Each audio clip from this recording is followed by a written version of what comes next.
In today's video, I'm going to teach you how to change DNS in Chrome. If you want more control over how Chrome handles secure website lookups, changing your DNS settings is a simple adjustment that can help with privacy, speed, or compatibility, depending on the provider you choose. In this walkthrough, I'll show you exactly where to find the setting inside Chrome and how to switch to a different secure DNS provider. Start by opening Google Chrome on your computer. Make sure you're in the main browser window so you can access the full settings menu. Once Chrome is open, go to the top right corner of the browser window and click the three-dot menu. From that drop-down, select Settings. This will open Chrome's settings page in a new tab where all of the browser's main preferences are organized. On the left-hand sidebar, click Privacy and Security. This section contains the controls related to safe browsing, connection security, and other privacy features inside Chrome. If you don't immediately see everything you need on the main page, that's normal, since some options are nested a little deeper.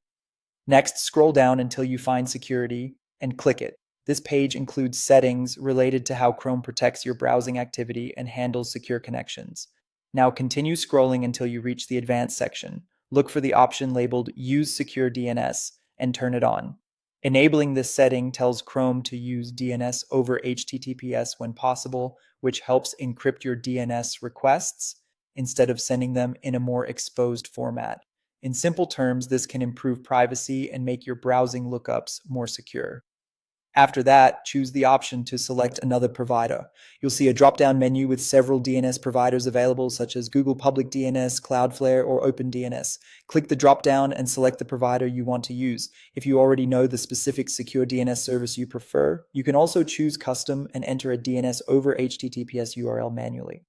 This is useful if your organization or preferred service gives you a custom secure DNS endpoint. Once you've selected your provider or entered a custom URL, Chrome applies the change automatically, so there's usually no need to save anything manually. At this point, your browser will begin using the secure DNS setting you chose. If a website ever has trouble loading after the change, you can come back to this same section and switch providers or return to the default option. And that's it. You've successfully changed the DNS setting in Chrome.